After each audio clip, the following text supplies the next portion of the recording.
What up, everybody? I want to welcome you all back to the Sox and Sandals podcast, where society, culture, history, and religion collide, and we unapologetically discuss our worldviews. It's your guy, Emmanuel. I'm back in my living room whipping it up, and I got a very special guest, man, a fellow Portland podcaster. He's been doing his thing for quite some time.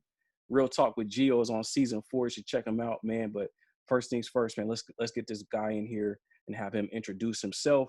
Gio, tell us about who you are, where you're from, and just what's a typical day in the life of Mr. GLT. Ooh, all right. Well, hello, everyone. It's been a minute since I've been on a mic.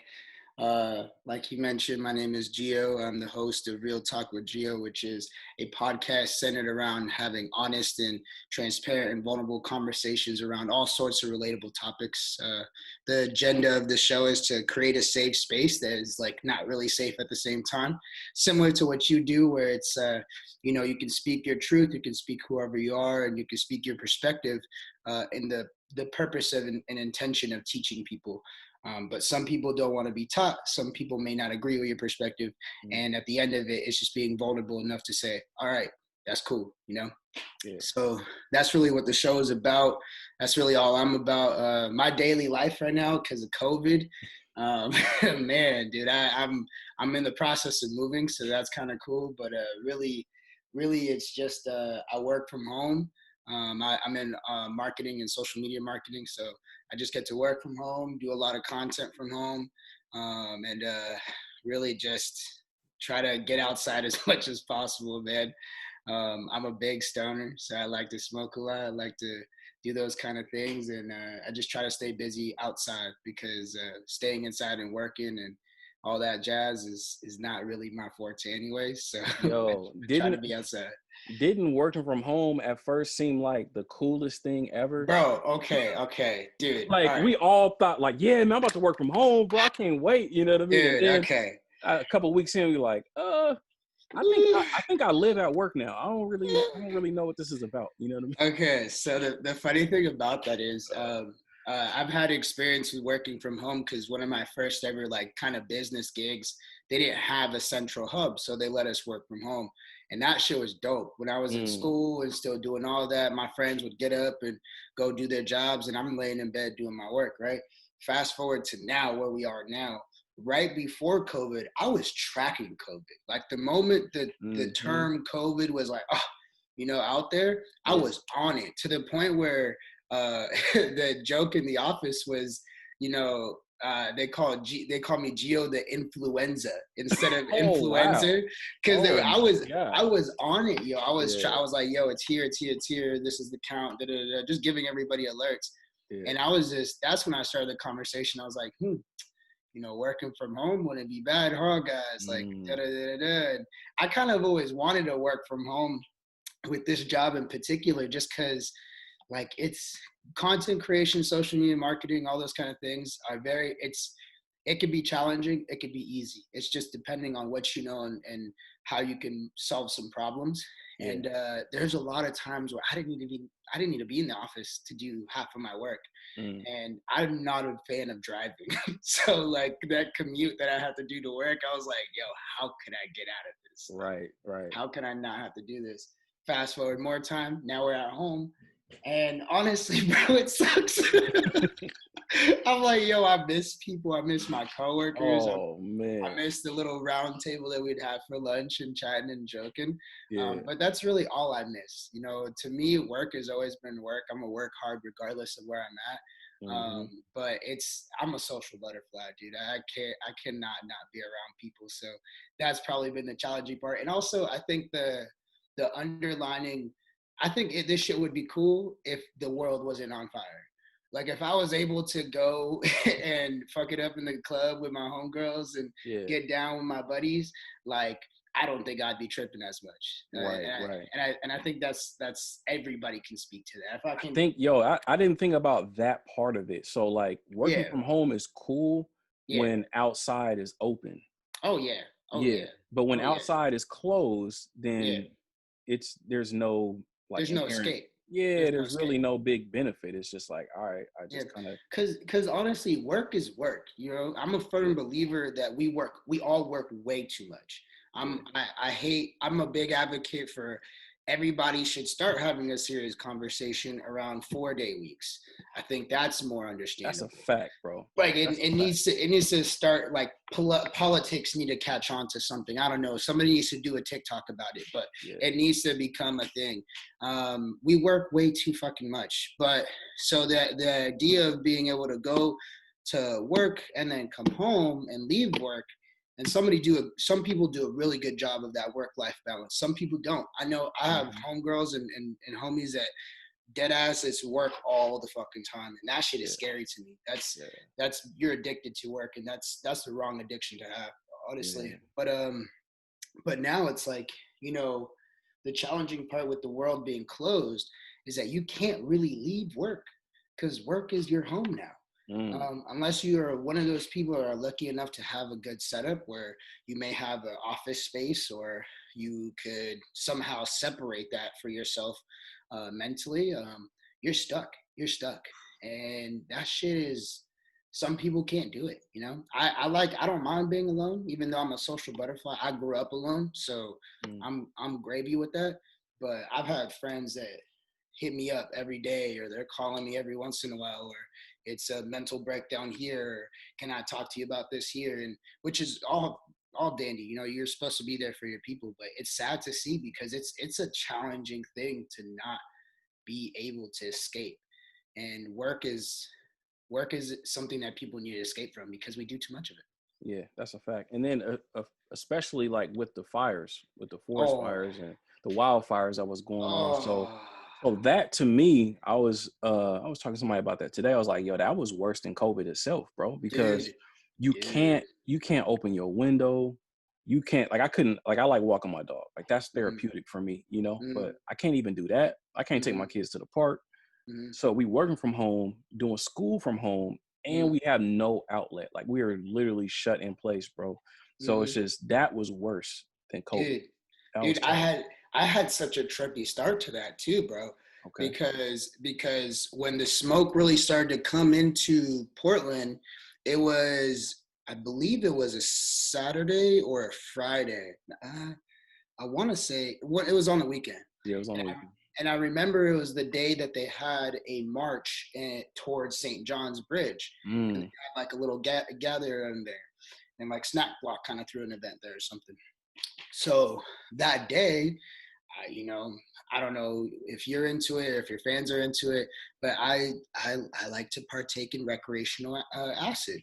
Okay. And so that day I dropped acid, and it's a beautiful day outside. And I go to the Snack Block area. I'm tripping. I'm on the, I don't know if you know St. John's too well, but oh yeah, I'm out here in Kenton, so I'm not too far. Oh, okay, bet. Yeah. So Cathedral Park, yo. I'm chilling out there on the little beach area, just geeked. I'm having a great time, bro. Come home, I hit my meditation phase. So I'm tripping. I'm catching down. I'm coming down a little bit. Then my homegirl hits me up, and it's like 5:00 now, right? So that was like early in the day. Then it's 5:00. Homegirl hits me up, and she's like, yo, like, let's go to the protest again. Let's do it. I was like, all right, bro, I'm wavy right now, so let's do it. Let's cool. She hits me up. She's outside. I open the door, and this is the day that they had the crazy wind. That's when it was. Yeah. Oh, that was the worst part. That wind. Yeah. That's what started it all, really. Yeah. And I opened the door, man. Mind you, my last image of outside, because I live in a basement. So my last image of outside was a beautiful blue sky. Yeah. And I'm like, oh, dude, I'm wavy. I'm about to come out. It's about the sunny day. Open that bitch. You can see the embers falling. I'm like, bro, it's Armageddon right now, huh? I'm tripping, and this bitch is on fire, yo. The acid had you on another level. You know where I was like, all right, bro, what day is it? Like, fuck, what did I do? Yeah. And so I go outside, and I can see the winds, like the trees are like, and I'm like a big, like, I took a lot of climate classes. I'm kind of outdoorsy weather kind of guy, so I can tell when shit's like abnormal, and I could tell by the way that the trees were moving. I was like, yeah, this is not okay. And then after a while, I'm like, dude, there's ember. It's like there's smoke in the air. I get in my homegirl's whip, and she was like, yeah, I'm driving over here, missing branches. And I was like, bro, it sounds like we have a fire problem. I thought it was instantly the Columbia. Like, I thought the gorge got caught on fire again. But dude, that was my start to it, and it was not a good one, bro. I went from to down here so quick, and I was like, damn it, bro, the world is literally gonna end. And then like when the smoke completely covered everything, that I think for everybody, because I talked to a lot of my people in that moment, that was you're right, probably the hardest time with COVID, because you couldn't breathe outside. You couldn't look to your left or right and see much. You were thinking, probably you're imagining every fucking scary movie you've seen. You're thinking like, wow. And then it was getting so close, man. It got to like Milwaukee area, basically. Yeah, no, And I got friends out in Milwaukee, and they evacuated. Luckily, their house didn't get hit, but they left and came, closer into Northeast Portland where they have family. And they just bought their house like less than a year ago. So that, like, I couldn't imagine, packing up and just thinking this might be the last time I see my house, and dude, then watching the news and seeing everybody else's stuff like in Southern Oregon, Eastern Oregon, and all that. So it's wild, bro. I had a bag packed, bro. I had a bag packed. I mean, we're up here. I know it's tripping, but I had a bag packed, and that was probably like the most weird experience, just knowing that like the whole city could catch on fire. We don't know how far it could have gone if that, let's say that windstorm kept going and there was no rain that we got. The city could have burned down, because easily. If those embers would have touched Forest Park and Forest Park go up in flames, the whole city is done. It's a wrap. Because Forest Park is huge. It's that whole, it'll come across the bridge. Come on, man. So, yeah. So I was just like, dude, like, and then I started to really sink in, like, I'm only in the process of being concerned about this. There's people that are living this right now in that fire. Their whole lives just burnt down. They're in the middle of a recession, on top of the fact that now they're going to get hit with this respiratory shit because of the smoke that they're inhaling. And there's a respiratory disease out there. Like, 2020 has been a bitch. It's been piling on for real, bro. And it's just like, it's so, for lack of a better term, it's a whirlwind. Like, man, what am I looking at? What am I seeing? What's happening? Like, everything is so new. Everything is so unique. And it has you just questioning, like, yo, what's next, man? Like, I kind of love it. I have to prepare. Yeah, I kind of love it, honestly. Like, and it sounds kind of weird to say that. Love it. It sounds a little strange. I'm not gonna lie to you. I love it. I love it because like I'm a very futuristic thinker. Yeah. So when most people are living in the moment, I'm like 2-3 years down the line. And for the past, Kanye, I see you. Dude, stop. Because I love Kanye. but no, deadass. Like I the past, since I got to college, like right after I got out of college, I already could tell that we were heading in a bad direction from a recession standpoint or from an economical standpoint. I already knew that we were already on a big downturn before COVID even hit. Jobs were getting fucked. I had to do a whole campaign around debt consolidation. Before COVID hit, 1 out of 4 Americans could take on I think it was like $300, $200 expense out of nowhere, unexpected expense, right? That's like, it's a couple bills, that's, a car payment, depending on what you're driving. It's really nothing. It's really nothing. 1 out of 10 American can handle $1,000 expense. That's your rent. That's literally rent, right? And we're all going through that now.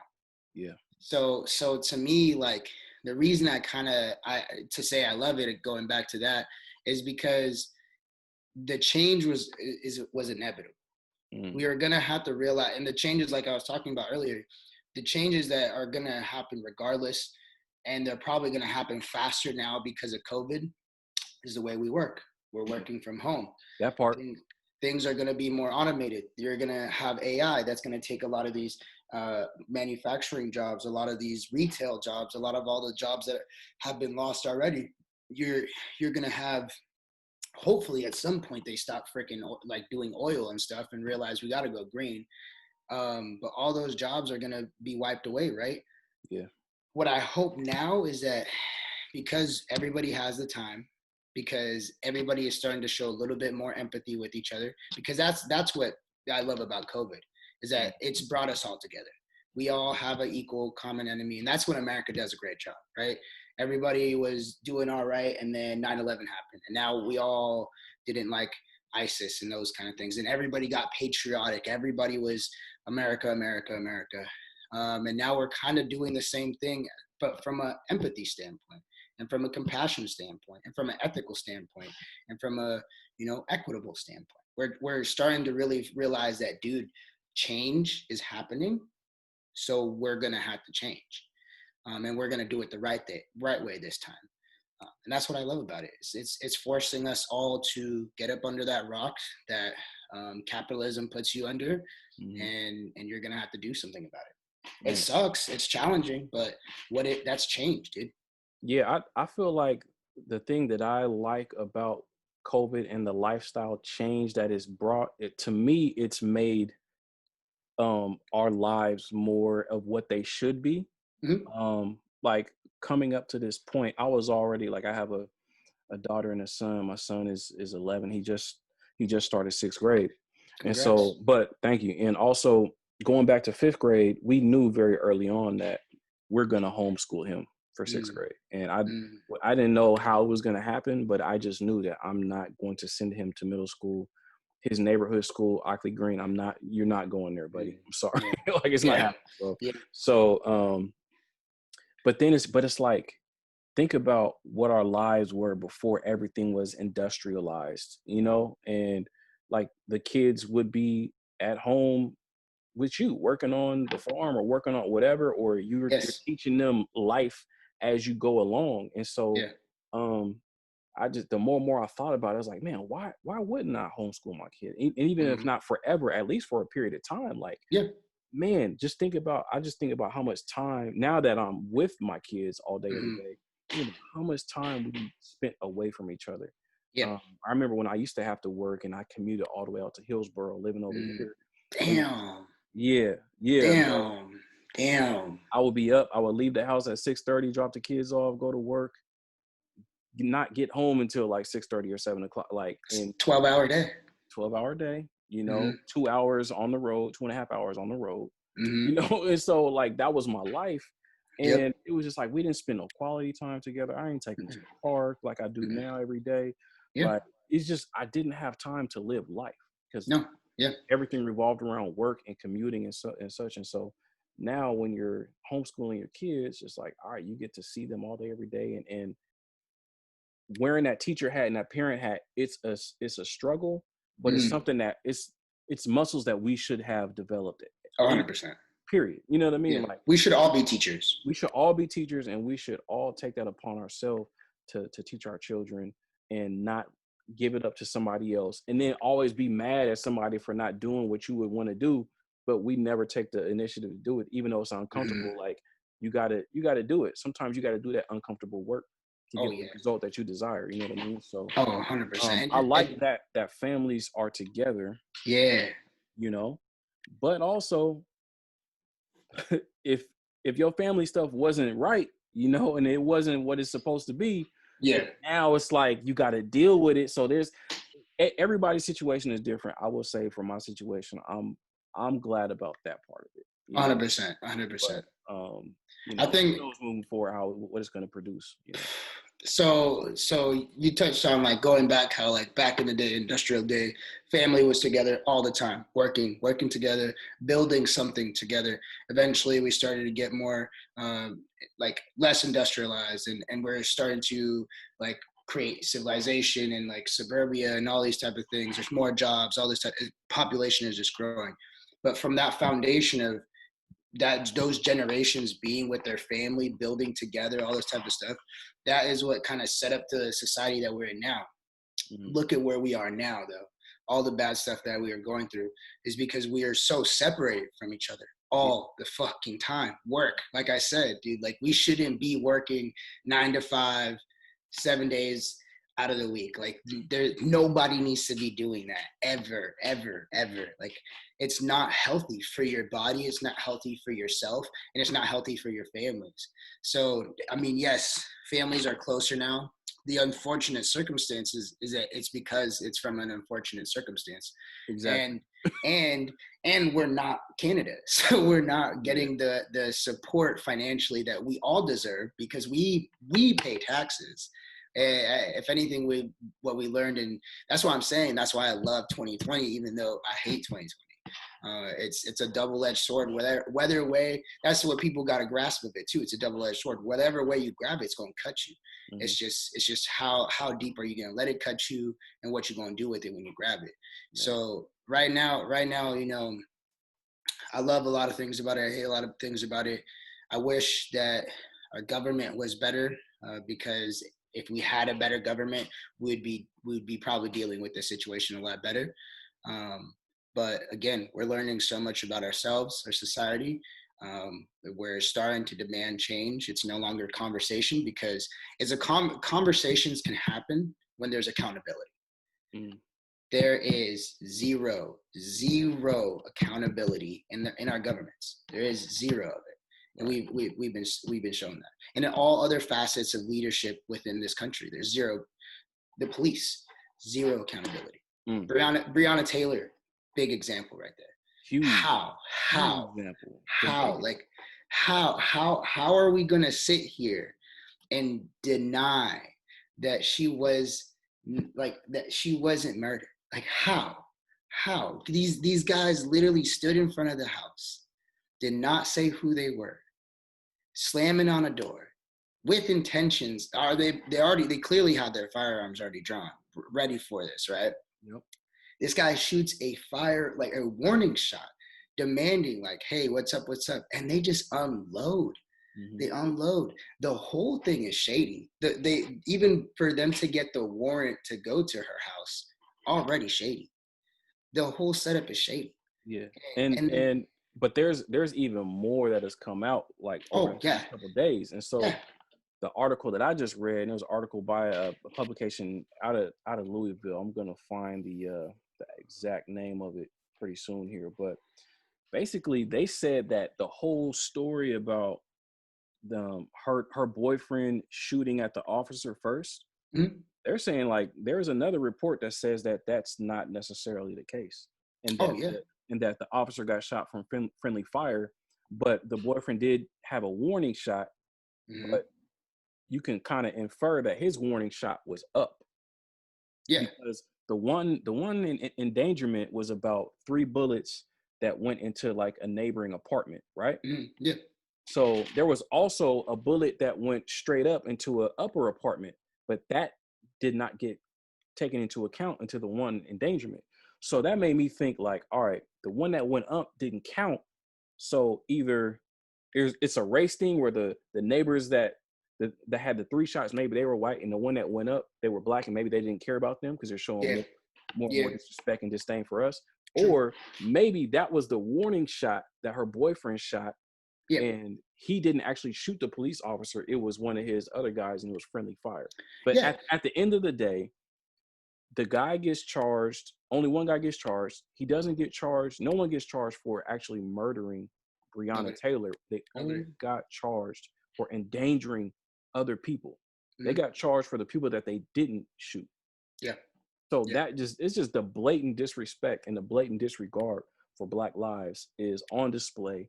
Yeah. And they couldn't have done it any more American than what they did, bro. They served us a hot ass apple pie full of bullshit is what they did the American way. And the fool, I'm pretty sure, pled not guilty to the charges. I'm sure he did. So it's just zero account to fucking ability. And it's and the saddest part, man, is that all the evidence is literally there. All the evidence is literally there to prove their bullshit, to hold them accountable, right? Because there's even ballistics to show that the way that the officer that got shot, that did get hit, mm-hmm. there's some reports show that the ballistics show that it's from the same kind of gun that the boyfriend had, but 2 other officers in that same group, because they denied it. They said that they denied it. They said that nobody had the same gun as he did, but 2 other officers did. They did have and the direction that the bullet hit him and struck him, it was at a 45-degree angle going this way. Mm-hmm. And there's gun residue on him. I don't know if he ever shot guns or if we've ever shot a gun from where the fucking distance of where the boyfriend was to where on top of the fact that they shot through doors and all those kind of things, like there's no way his gunpowder could get onto him. That alone right there just discredits everything of their suggestion that he shot them. None of it made sense. None of it sounded right. Nothing. And so, but that's what they're presenting, but that's what they do, right? Mm-hmm. Like that's what this system does. And I talk about that a lot on this podcast, racism and white supremacy. Like this whole system of injustice that we see, it's all by design. Oh, 100%. It's all by design. And unfortunately, those that are in power, they know that this system doesn't work unless they impose injustice towards non-white people. And so they're going to continue to do what they do. So we can, it's crazy, man. Like you said, the accountability that we fight for, I don't think that we're ever going to get it, period. I don't think it's ever going to happen, ever. I have zero hope, purely because of the system, who controls the system, and history, and also some other genetic things that come into play when you're a global minority on this continent or on this globe. You know what I mean? So it's just like you kind of have to do certain things to exist and keep your genetics going. But yeah, bro, I don't know. What do you say to that, bro? As far as us getting justice and attempting to hold people accountable, but actually getting some tangible accountability. So, just to touch on the whole system idea, right?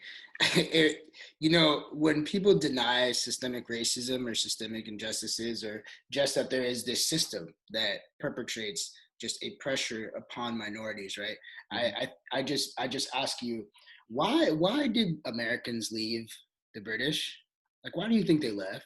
They left because they didn't want to pay taxes, and they were going through the same shit we were essentially going through. Not as bad, obviously, because they were not enslaved. They were not the ones that they would put in cages and kill and torture and all those kind of things.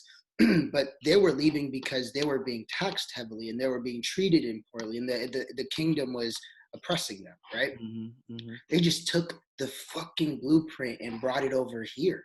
That's it. Look at Trump, bro. The dude doesn't pay taxes. The rich don't pay taxes, but the poor, we're paying all the taxes. We sound like Americans. That's what it sounds like. That's what it is to me to be an American. Somebody that's fleeing or within just oppression all the time, because that's the system that we're in. And to me, I'm a firm believer. I mean, one of my passions and like one of my beliefs in my existence is that I'm surely here to just help people. That's what I fucking love to do. I like to have fun, and I like to help people because helping people is fun. And really, to me, I've always been an optimistic, hopeful person, and I want to be a part of the process that helps save the world, because it's easy. It's not, people movies and pop culture and just a lot of things like to say that a utopia will be very, very difficult. Like, we don't have the resources to make it happen. Like, there's not enough money to do it. We have plenty of money. Like, we have plenty of resources. I mean, the necessities like water and those kind of things are going to become, like, people aren't really talking about it, but we're going to have a shortage of fresh water. Like, we're going to have a shortage of food at some point relatively soon, or probably within the next 10, 15 years, if we don't figure it out. Yeah. So that's going to be a serious problem. But resources, money, capital, like, we could solve world hunger. It's a moral and ethical thing at this point. It's a greed thing at this point. I was gonna say we have money, but who is we? Because exactly a majority of the money, a majority of the wealth is held by a very small minority of people. Yeah. So I mean, do I think it's gonna change? I don't know, bro. I hope so. I would love to bet $1,000 and say it will. But I'm kind of right there with you. I like to just speculate on things and be like, yo, what is the whole point? That's where I just get puzzled on. That's what I really honestly get puzzled on. Like I look at Jeff Bezos and Bill Gates, and I'm just like, all right, y'all have money that you literally cannot spend in your own lifetime unless you decided for one day only, I'm gonna pull all that money, just drive around and shoot out of guns all day and get rid of it till I'm done, which you probably couldn't even do in one fucking day. You know, like you literally couldn't. They have that much fucking money, right? For what? For what? Like, is So it you ask for what, and they say why not? exactly? I mean, yes, That's it. yes. They say why not? And also, this is about, in their mind, it's survival, bro. What do they say? But okay, so this is I love that you say that, right? I love that you say that. I call bullshit on that. Because if that is the case, why that's going back to the why. Like why, what is the fucking point? What are you scared of? If you're trying to survive, you know, and this is what I try to tell people, it's like, all right, let's get imaginative here, right? Let's step outside of the box. And we can't even deny this anymore, right? Aliens are real. Aliens are real. They have said aliens are real. Canada's, all these other countries have been saying they're real, right? Yeah. What else is real at this point? You know, what else do we think that is not real? I think of like somebody that has that much money, that much footing into technology, healthcare, and all those type of things. Are they trying to live forever? Is that what they're trying to do? Is that the why? That's what I want to know. Like, that's all. I don't care, you know, at this point, whether the world decides to go right in the right direction or left down the path that it kind of feels like we're going already. I don't give a fuck. It is what it is. I would like to go right because I'd like to help people, but I kind of am just curious at this point. Why? Are y'all just helping funnel shit to aliens? Are y'all trying to like try to live longer? Like, have you guys discovered things, minerals, whatever it may be that we don't know of? Like, just put it out on the table, bro. Let's let it see, because at some we ain't gonna get to it. They've managed to make it, this system only solely work for them. So it's like, dude, just at least show us. Well, I mean, it's a very profound question that you asked. Very simple but profound at the same time. Yeah. Why? Why? There is no, from folks like me and you, like melanated individuals, where our ancestors come from growth, or not growth, but we come from an abundance, right? Yes. Our ancestors either came from Africa or from maybe some of the islands or something like that, or we may be indigenous. We might have been here for tens of thousands of years, whatever the case might be. But we came from an abundance, right? And so abundance is in our DNA. We're not tripping, we're not sweating, and we're not like grasping and trying to have things, because we've been born and birthed into a atmosphere of abundance. You know what I mean? There's animals everywhere. There's trees. There's, you know, fertile land. Just beautiful abundance. That's all we know, right? And even if we're born in America, that's still in our DNA. So you got to think about where white people, where Europeans came from. Even the process of them becoming white, you know, that was like a 50 to 70,000 year process. And then, you know, so they're up there, and there was the ice age, and there's this big sheet of ice up around the Europe area, and they were stuck. And so they come from caves. They come from nothing. They come from literally fighting each other. They're Vikings. Those kind of things. So they're ice people. Like, they come from nothing, bro. Zero resources. That's in their DNA. And I'm not saying that to denigrate, but I'm just talking about history. I'm talking about evolution and what that does to your mind, and all the things that have happened to your ancestors. You have the same DNA. That stuff 100%. is passed down to you. And so when you come from, you know, tens of thousands of years of that, and then you come out of that and the ice melts, and then you start coming down and you see it in everybody else, and everywhere you go outside of this little corner of the world that y'all call Europe, you know, just a few thousand years ago, but like where y'all came from, there's nothing there. There's some water and some land. It's cloudy and it's rainy and it's kind of damp, and there's not much going on there. And you go to Africa, you go to China, you go to India, you go all these places, and you see these just different terrains and all of this stuff. These beautiful women, these melanated people, they're shining like they go out in the sun and they can enjoy it, but you can't. You know what I mean? So it's just like, you come from that. And then you come and then you have the you have the Greeks and the Romans, and you guys kind of had the world at, on your call, beck and call, anything could happen. But then you lose, and then you lost it.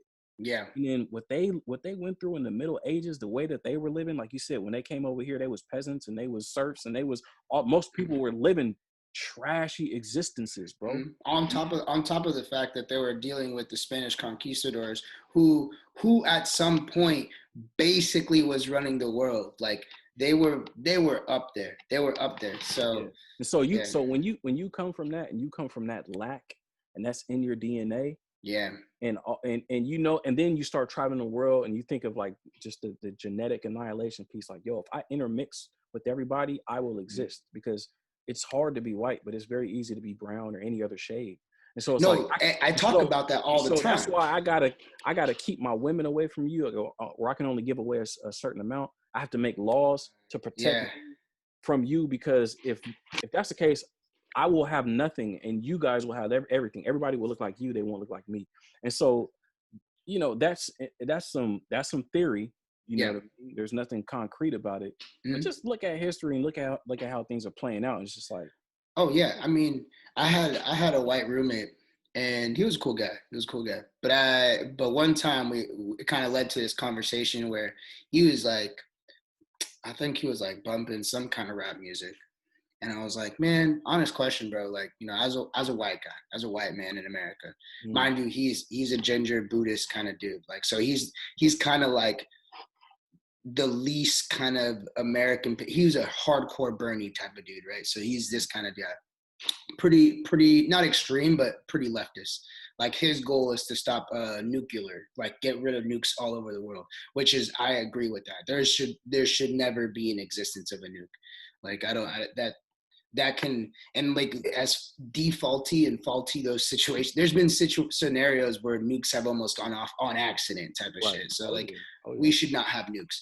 But so I asked him, I was like, bro, as a white man, like, how do you resonate with this kind of music? Like when you hear J. Cole, how do you feel about that? Like, when you hear Nas, how do you feel about that? And he's like, well, man, like, obviously, like, I can't really connect to it like that, right? But I love the rhythm and the stories to it and all that type of shit. I was like, okay. I was like, oh, that's a good answer. I'll take it a step further. I was like, all right, man, but as a white man, like, how do you feel about yourself? Because if you really think about your own history, right?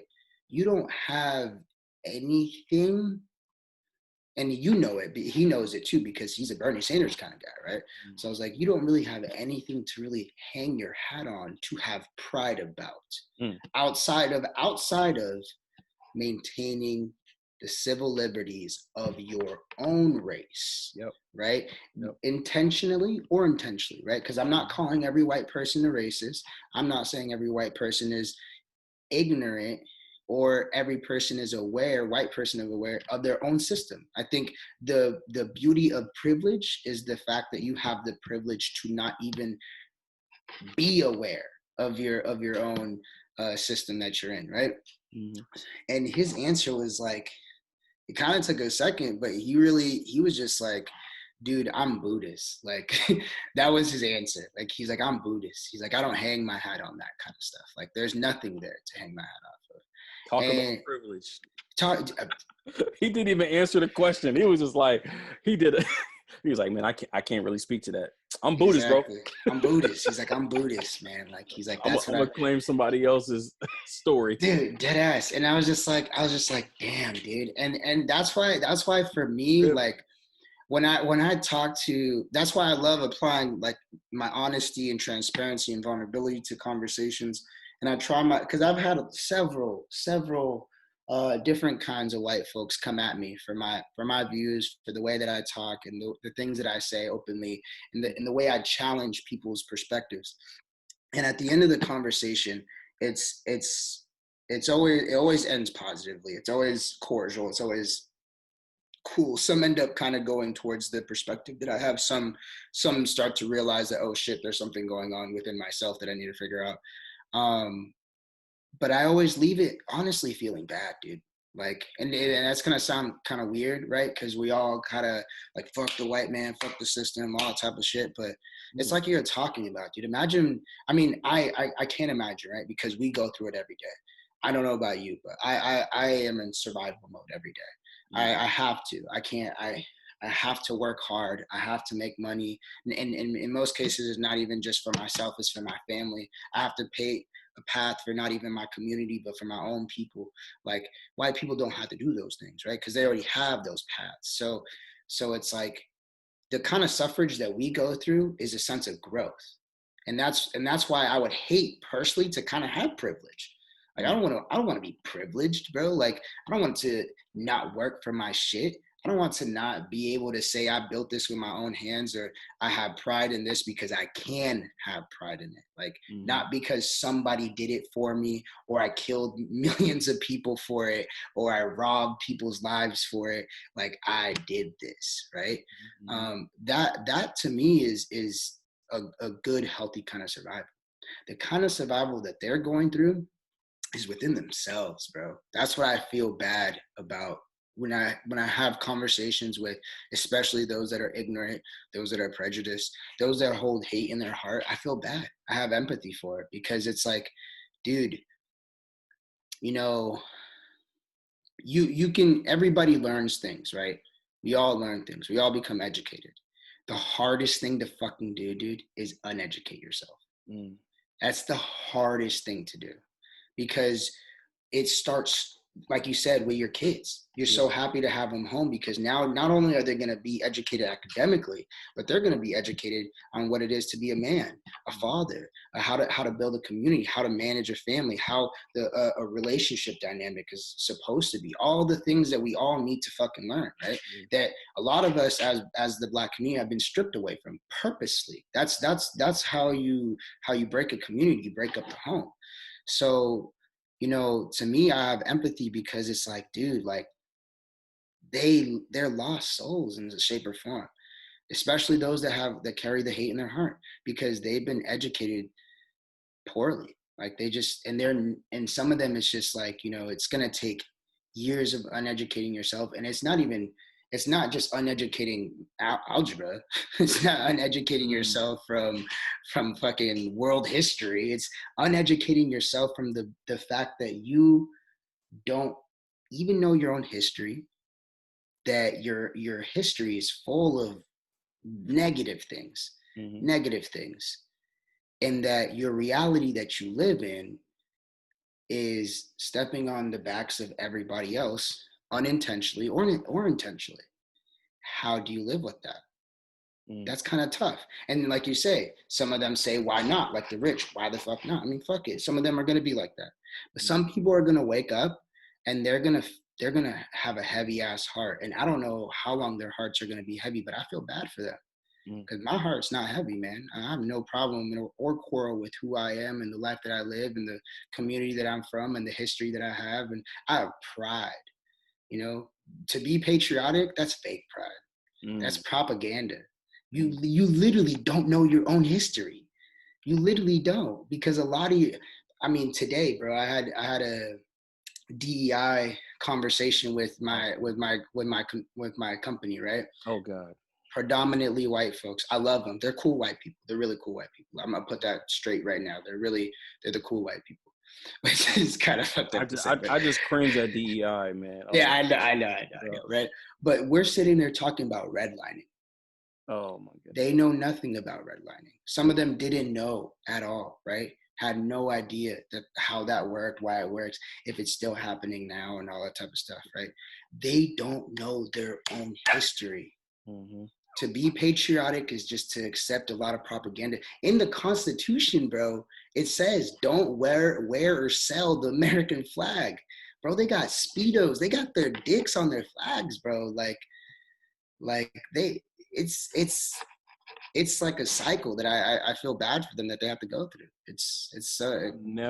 That's never crossed my mind that they have their dick on the flag, bro. They have their dick on the flag, bro. Wow, that's pretty wild. And they're selling it like it's literally in your Constitution to not do that. I mean, but it's you raise a lot of good points, man, and you have a really dope perspective on that. Man, it's you right though. They have to after they get done. Like for instance, this past weekend we had the little Proud Boy rally, right, at Delta Park, North Portland. And then there was a anti-rally. I get at first they were supposed to be like meeting head to head, but I guess Some of them did. Some of them did. some of them did. Okay, Some of them did. and there was the Antifa rally at Peninsula Park. Yeah, and I got caught up in that traffic. I was running around and man, but those Proud Boys, they come here from wherever they came from. They come with their flags, their American flag and their Trump flag, and their Confederate flag. They spew their rhetoric. But you're right, they got to go home, and they do have to deal with that. Yeah. But also, it's like me personally, I don't have empathy for them. Like I'm glad you do. I'm glad there is some energy out there for that. Me personally, like and my perspective is, I feel like empathy is energy, right? Yeah. Like you gotta. That's an active energy that you kind of produce yourself, because nobody can force you to have empathy. And the way that I see it is, I don't want to allocate that type of energy for those people. Me personally, you know what I mean? Like father, husband, head of the household. Like that's the last amount of energy that I can give could be to some those 12-hour days. Those highly suspected white supremacists. You know what I mean? It's just like, nah, y'all, you on your own. You know what I mean? Like, you and your father and your forefathers, y'all on your own. Your soul and whatever you got to deal with after this life, because you're gonna come back. And when you come back, it's not going to be what it was, when you had this privilege. So, when you reincarnate, bro, that's on you. Like, but my energy is like, I got to build up my family. I got to make sure I'm straight, so that when I come home or when I'm around my family, everybody's good and they getting that, so it's just like, when it comes to them, bro, like,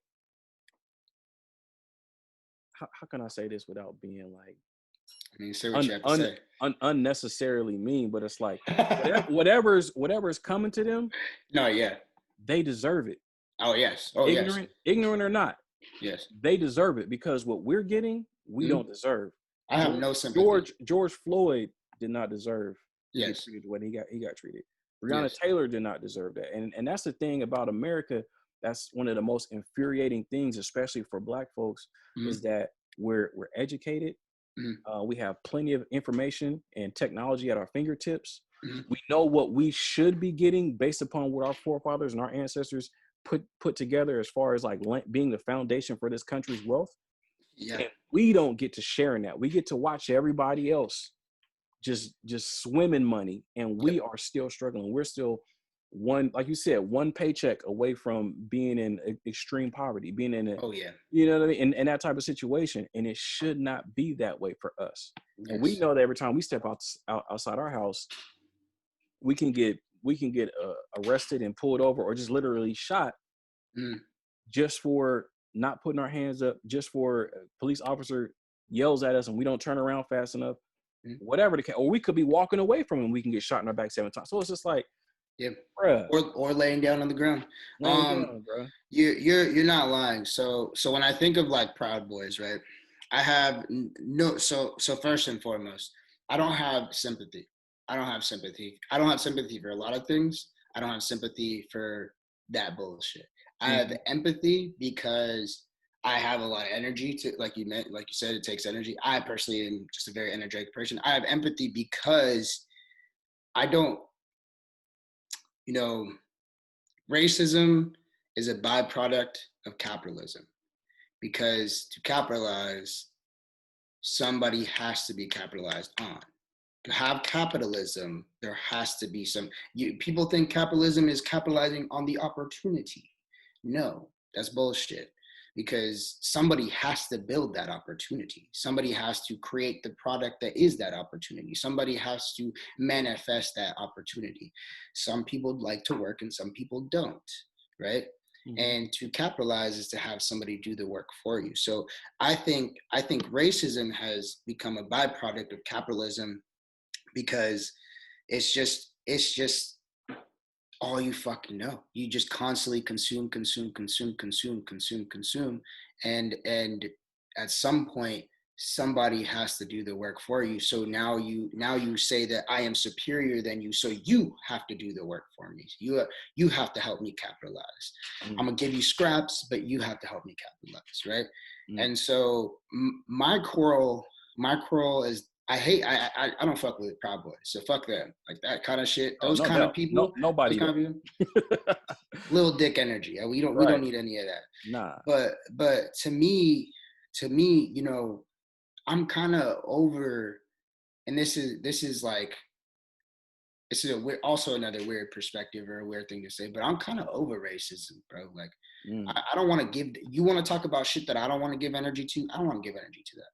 I already know it. It's just the system that we're in. At some point, I can continue to be mad about this kind of shit, or I can be mad at what the real problem is. The real problem is money. The real problem is capitalism. The real problem is the distribution of that capitalism and that money, and how that flows evenly. That's what it is to be equitable and build equality for everybody, right? It's not just the resources, it's big. At the end of the day, it's fucking money, bro, because money makes the world go round. I hate it. I hate that. I hope at some point when we become the world that is a hopeful utopia that it could be, is that we just realize we don't need money, right? Because you talk what about when situations aren't about money? Because I mean, to say that racism is less than capitalism, or like less than an issue than capitalism, like racism rears its ugly head and it has nothing to do about money. A lot of time ain't got nothing to do with money. I mean, so this is where I take it, right? I take it to to me, it's always about money, because, all right, take Billy Bob here, right? Billy Bob is born in the South. His family is broke too. If he had the money to be able to get education, he could probably come out better. But also, the reason he's in this community versus a diverse community is money. Redlining was all about money. How can we make sure that the property value is higher over here than it is over here? That's a dollar bill decision. Is there racism into that? I'm sure, but the bottom line is the bottom line. That's capitalism. The bottom line is the bottom line. It's how much money I can bring in, revenue, profit. It's always been a business decision. It's always about money. It's always about money. These cops, at this point, the reason it's escalating even more is because now we're talking about fuck your job. Well, they need that job. They need to get paid so they can pay their bills and live the lifestyles they want to have. That's money. Is their decision every decision made by money in some shape or form? For some people, it is. Some people kill for money. Mm-hmm. Some people love just for money. Money plays a huge role. I'm not saying racism isn't a real thing. I'm not saying that people don't make racial decisions and strictly decisions just to take somebody's life or affect somebody's life because of inherent racism. I promise you, a majority of where they became as a person and the outcome that they become is because of the money. I mean, every step that we take to become people, I mean, unless you're so that's my quarrel with money, right? That's why I believe money is everything to the evil that we is, because money is evil to me, right? You look at countries, where they practice Buddhism, where they practice the breathing techniques, where they meditate, where they find peace in the abundance that you were speaking of, the world that we're in, the beautiful place that we're in, the environment, the earth, the water, the resources, the people around. That's true peace. They don't give a fuck about money. They don't care about. I went down to Mexico in the ghetto, and they're happier than here. And so are you when you say money, are you talking about US dollars? Are you just talking about a common currency, or what do you mean by that exactly? I'm talking about money is a lot of things. Money is currency. Money is the US dollar, euro, peso. Money is a lot of things. But Mm-hmm. money is also an ideology. Money is greed. Money is a decision now. It's ingrained in us. It's a part of our lives. There's people will make I'm going to this college to get this degree, so this degree helps me make this much money. So, but you're talking about a Eurocentric white supremacist ideology. That's not, and just like you said, like the Buddhists, and you can go to Africa or you can go to anywhere in the East, they're not centered on money. But you're talking what you're talking about is a Eurocentric white supremacist ideology. Yes, and that so is everything capitalism. that we know, and everything that we know, and everything that where we exist in the United States. The way that we view ourselves and the way that we view the world, we view everything is about money. Yes, because that's how we've been socialized. Yes, but if we never would have been if we never would have been captured the way that we were, transported over here, treated the way that we've been treated, that would not be our worldview. Now, but because of racism, yes, because of white supremacy, yes, we are here, we're in this society, and now we have to deal with that reality because that's the reality that they have created. And they've taken their ideology and they went to everywhere in the world and colonized almost just about every continent out there. And so now the whole world runs on their system, which was born out of their white supremacist ideology, which is based upon their capitalism. So it all comes back to them and how they get down with their money. With their ideology. Really? Yeah. Well, I mean, but so their money is a part of their ideology. Yes. Their money is their God. Yes. That's what I'm saying. Money in itself, currency in itself. There's always been currency. Yes. Mansa Musa was the richest man in the world because of not because of dollar bills, but because of the gold that he had. Yes. And so, there's always currency, and currency in itself is not evil, but the evil comes from the white supremacist ideology, capitalistic, all that type of stuff that comes from Europe. So that's their ideology. That's not African ideology. That's not. No, it's not. It's not. But I will take it a step further. Sudan. It's not from Ethiopia. 100%. Don't nobody else get down like that, bro. No, that part. But at the same time, if you step outside of the lens of race, dude, you can. There's places you can go in the world and you can give somebody $500. They're going to take that hit for you. They're going to take a body for you. You can go somewhere in the world and put down some money, and now you own somebody. Like money, dude, money is just such an evil thing. You know what I mean? And like money is a part of the 7 deadly sins. It's greed. It's a part of that. You know what I mean? It comes from that. You're right where we do need to have a sense of currency, and currency is manageable, but I think, and maybe hey, it is white supremacy and all that jazz. I just think at the bottom line, money has a deep connection to evil, and I can't get over that. Just because I've seen so many negative things that come from money. Positive things happen too. You know what I mean? It's nice to be able to buy your wife a home or give your kids the things that they want. But it sucks that, if you trace it all the way back, somebody had to do some hardship just for you to get that. And it was all because they needed money to survive and you needed money to get that. You know what I mean? Like it's just I don't know. To me, it's like I take it to like a place of true empathy that I have for the world, bro. It's like it's like, why the fuck are there homeless people on the streets, and we have a $1 billion industry for fucking pets, bro? I think that's weird.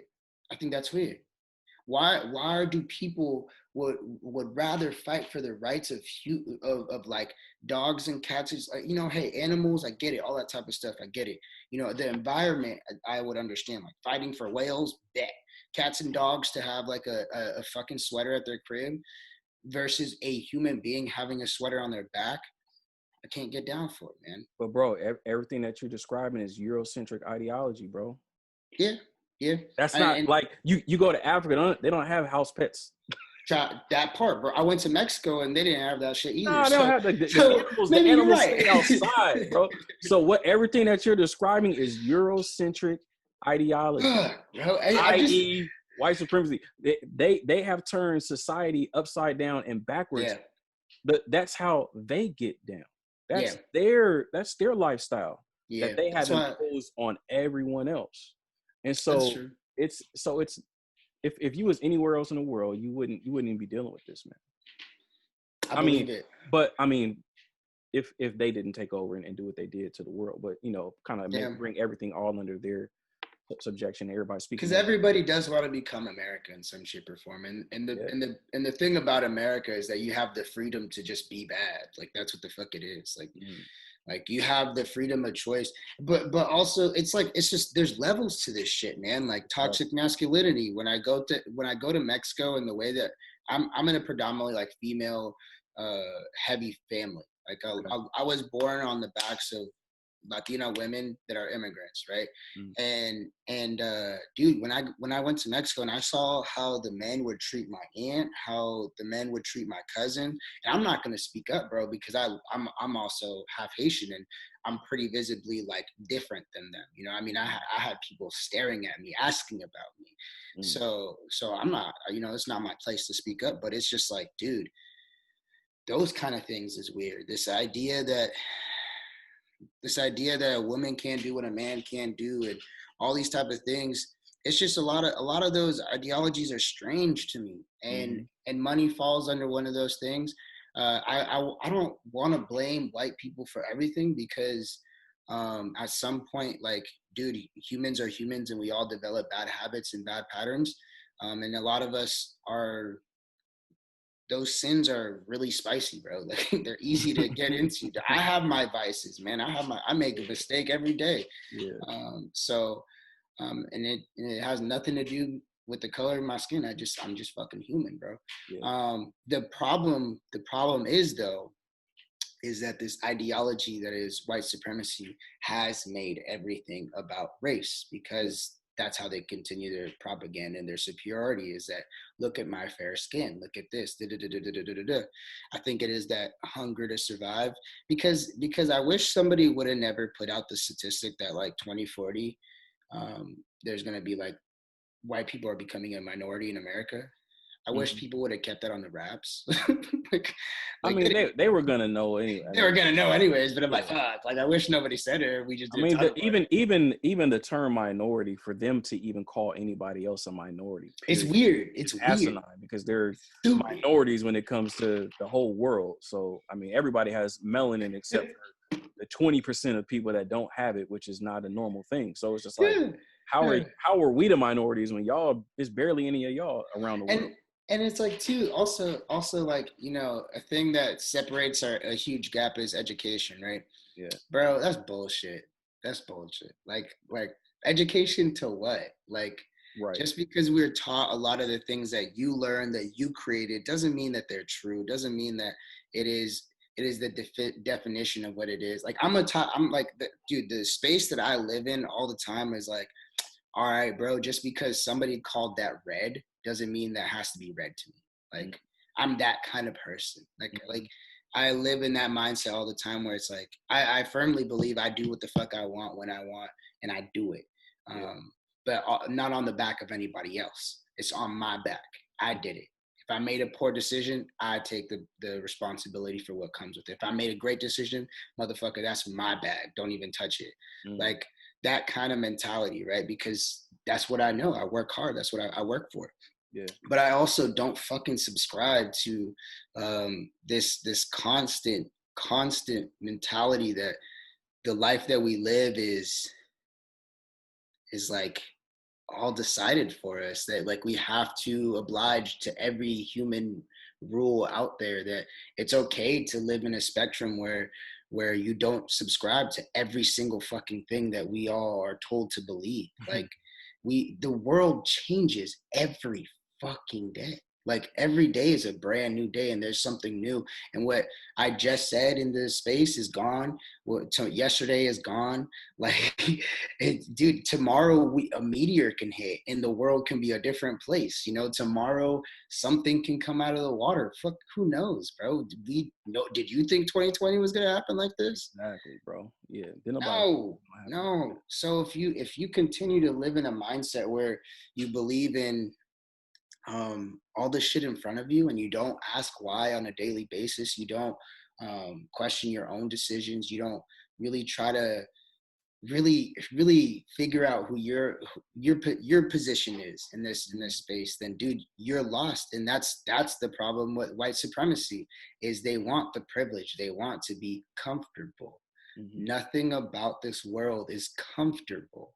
If you like, dude, if you believe that the world is spinning in a constant circle, which it should be, and it is, then dude, we're spinning in a constant circle all the time. We're in constant movement. That's not comfortable. Like, that's not comfortable. Like, a lot of the realities that we live in, this world that we live in, is supposed to be uncomfortable. That's why white supremacy sucks ass, because they don't get the fruits of what we get to live in, and that's an uncomfortable reality. Fuck red, fuck all these definitions and titles and all these type of things, bro. Just live your life, figure out, discover things for yourself, and help people along the way. That's where it went wrong. That's why I hate money, because people will put a bag before somebody's life. People will run towards a $20 bill before running towards somebody getting hit by a car. People will pull out their phones and just sit there and watch things and hope they have a viral moment versus helping somebody. Like, it's I don't know, man. I don't know, but I don't subscribe to that shit. I feel you, bro. Yeah, but also fuck Proud Boys and that Proud Boy and Antifa stuff. Like, you know, I don't even get down with Antifa because they're taking all the fucking clout, bro. Oh, yeah. Like, this was about Black lives. Go fucking sit in your closet, you emo weirdos. Like, it's like, chill, bro. Like, we get it. Anarchy is your thing. Go get it tattooed, but leave us alone. We're trying to fight for some real ass shit, dude. Yeah. And that's for the lives of people that matter, which are Black, and the lives of people that have been killed because of a system that you're also a part of, because most of these Antifa folks are white too. Oh, and yeah. it's like, dude, okay, that's all I see. Like, now, yeah, with these marches, like after the first 2 months or so, and you know, I live in Kenton, like, yeah, go to Kenton Park down there every day with my kids, and they was out there last night. Like, they're always over there at night, you know, and then they go over to the police. What is it? It's not the police station, but the like the headquarters for their. I don't know, man. I stopped giving a fuck about them. Yeah, the union. So I was right down the street off of Denver and Lombard. So they go to the union and they tag it up, and you know, they block off the street and all that, man. And it's just like, this ain't even about George Floyd no more. This ain't about Breonna Taylor anymore. This is all about y'all and whatever agenda. It depends on the moment, though. It depends on the moment. So, like, when the grand jury came with their verdict, all right, Breonna Taylor's name hella loud out there. But yeah, I hadn't heard her name for a couple months until then. You know, like, when I'm out here every day, when I'm trying to get home, like when I'm running around, I see them in the street. Yeah, unless there's a Black person there that really cares, or unless there's somebody that truly understands what this time is really about, and that's that, you know, we gotta fix the injustices for Black lives. Because, dude, it starts there. If we start by helping Black people, then we recognize and learn, and that builds the blueprint, because they built the blueprint on how to oppress everybody else off of us. Yeah. So then let's build the blueprint on how to build us up so they can build up everybody else. And then everybody else. But they don't want to build up everybody. No. Because that's capitalism. They want the money. But you know what? I gotta throw this at you now, not since we're talking about money and capitalism. So, and also helping Black people. So yeah. So let's take that premise, you know, racism is a byproduct of capitalism. Right? Okay. So, you know, the descendants of enslaved Africans here, or indigenous people here in America, were never given their proper justice. Were never given compensation. Were never given reparations. No. Now, wouldn't it be wise for America to pay reparations to people that will stimulate their own economy. Like Yeah. if you paid out if you paid out $1 trillion to African American descendants of slaves, Mm-hmm. what are we gonna do? Like what are our spending habits like? Right? Dude. Okay. So Okay. look. Okay. So if it wasn't about race, they would Yes. just give us the money because we're gonna give it right back to them. But it's not about that, bro. Nah. It's not So about that. yes, and yes and no. Yes and no. Right. All right, tell me why. Tell me All why. right. Because another of the sins is pride. Right. Pride has a big ordeal to do with racism. Pride in That's what though? What? pride in their own race, pride in their own color, pride So in their own. pride and race trumps the money. Dude, Yeah, buddy, you just said it. all right. I mean, but that's why. So I think this is why capitalism is such a fucking dude. Okay. Let's step outside of the realm of the fact that we are disenfranchised and that we are victims of capitalism. If you were to look at it from like an evil, bad person perspective, capitalism's fucking genius, dog. Like capitalism is genius as fuck. And probably the mixture is greed and pride. And so yeah, is racism above money or money's above pride or it's intertwined together? Dude, who gives a fuck? But they're doing it. They're doing it pretty solid for both. Right. I think. Damn, you stumped me. Gotcha. I got you. No, it's all good. No, but it's just something to think about. It's just something because it was playing in the back of my mind. I was like, man, this is. But I wish it was just about money because then they could just give us our money and then they could let us get like if you want to stimulate the economy, like give it to the people who have the worst spending habits. But it's short term. It's always been short term. Money, like economics, is always short term for them. And dude, they don't want to give us our money because they know what the fuck we would do with money. Like they now we have poor spending habits. Well, you go back when we were segregated, dude, we were balling. That's okay. We were balling when we knew what financial literacy was. Well, not all of us. Not all of us. Okay, it was a few. It was but it's better than what it is now, right? Yeah, for sure. Yeah. So just imagine if they did. Ecosystems. Just imagine if they gave us what we deserve. I think you give. And I think now more than ever they're probably even more hesitant to give us our reparations because we made fucking leeway with the mud, bro. We came out of the mud. Mm-hmm. We have billionaires now. We have people in industries that like it's like I'm sorry, but the fact that like Kanye is a billionaire, Jay-Z is a billionaire, like musicians, artists. They didn't, they build businesses along the way.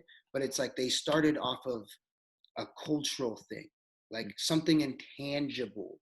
They made something out of literally sound. They made a career out of sound, writing the things out of their head. They didn't have to go build a fucking power plant or manufacturing building to make shoes or to make clothing. They made fucking swag. You know what I mean? Mm-hmm. And now they're billionaires off of that. That's what Black people are capable of. Yeah. Why would I give them hella money? And now they're educated, and now we're all pretty much in the same level field of how to become educated and learn things because there's the internet. The fucked up thing that they did is they didn't lock down the internet. Mm. They you know what I mean? Don't give them no ideas now. I mean, dude, they're already doing it. We're fucked. What are you talking about? They're listening to us right now. What are you talking about? I know, man. But you know what? The yin and yang of capitalism, right? Mm-hmm. Is that you also have to have the freedom to flow. And that's the reason America's fucking lit, is because it's just a long ass 100 years of a country, however long, or thousands of years of a country that's just bullshitting all the fucking time. And they have the freedom to do it, right? Mm-hmm. A lot of other countries are pretty hierarchy based. Like it's very much not dictatorship-esque, but borderline. Like, democracy was a thing that we pushed out there to have, because democracy is a beautiful thing, because because the reason that democracy is such a challenge in other countries is because other countries got the blueprint and their people want to do it the right way. We just have the first iteration of democracy, which is that there's no accountability. Dude, voting, right? Everybody go vote. If you listen to this, please go fucking vote. Like, you're doing yourself disjustice. It's hashtag Get your booty to the poll. Get your booty to the poll, please, because it actually fucking matters. It actually matters, right? But look at this. Man. The reason people don't like to vote and stuff like that is, and if you're educated enough, you understand what the electoral college is. Like, that's bullshit. Yeah. Like you go to any other country that practices democracy, they don't have that. They don't have that. That was initially there to have accountability of all the judicial system, the executive system, all the stuff that we have now, all the branches that we have. That was there to have accountability. But capitalism did its damn thing. They were like, fuck accountability. We're going to toss it out the road. We're going to drink beers. We're going to drive fast cars. We're going to make explosive movies. We're going to put boobies and booty on the front of everything. And we're going to slap an American flag on it. And it's going to sell for 10 times the cost of what it should be. And we're winning. Like, they totally gave a fuck. No fucks about their own system. So that's what fucked them over. And then people take it and adopt it in other places. And that's why when I see like Thailand is up in roar and they're trying to rewrite their constitution and they're trying to implement democracy in their country, and they're doing it the right way because the people are having a say in it. No, that's what democracy should really be about. And that's what it's been told us to be about. It's about the people. But it's funny though. So that's how they work. Like, they tell us what they want us to know, but then we see what it really is. And they keep that to themselves, or we just watch it play out, and we have to read between the lines. So, but I'm glad you mentioned that, because that's one of the reasons. One of the things that sparked this whole conversation was take your booty to the poll. The PSA, get your booty to the poll, bro. I'm gonna show everybody that's watching on YouTube. I'm gonna cut out. I'm gonna go to that. Go to this video. So y'all get ready to get your booty to the poll real quick. So get your booty to the pole, get your booty to the pole, get your booty to the pole, get your booty to the pole, get your booty to the pole, get your booty to the pole, get your booty to the pole, get your booty to the pole. Yeah. Did we get your attention? Good. So, you really not gonna vote? You know it's more than just the president on the ballot, right? Check it. A district attorney decides who to prosecute, including whether or not to go after dirty cops. Do you know who elects the DA? We do, but you don't want to vote. Can't make it rain if you locked up on some bullshit. Want trades and coding taught in our schools? Then vote for the school boards that will prepare us for the job market. Want to end cash bail? Well, then vote for the sheriffs and county officials that feel the same way you do. But you talking about, they gonna pick who they gonna pick, shawty. Ferguson just elected their first black mayor. You know how that happened? It's clear Black lives don't matter to some of our current elected officials. If they matter to you, then don't let other people decide who's gonna run your community. Get your booty to the poll. Get your booty to the poll. Get your booty to the poll. Get your vote, yeah, vote, stretch. For information on how and where to vote, as well as resources to find out who's running where you live, go to getYourBootyToThePoll.com. Get your booty to the poll, get your booty to the poll. Dude. all right, so there we go. We just watched the video. Get your booty to the poll. Bro, this stirred up so many things inside of me, and maybe not for the reasons that many might think about. So,